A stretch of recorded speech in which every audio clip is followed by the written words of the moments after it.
How to make this pattern on a Rubik's Cube. That's top surface, two completed surfaces. And that's the pattern is, there, goes through there, goes through there. Completed surface. And that there is, but that there. How to make it? I'll get out of it first and then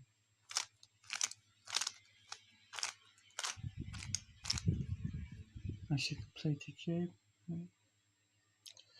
What you do, top surface, I'll start with the blue.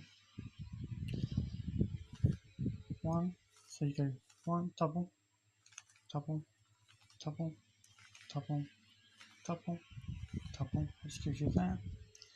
And then you just twist the top surfaces, top on, there you go. And it gives you that.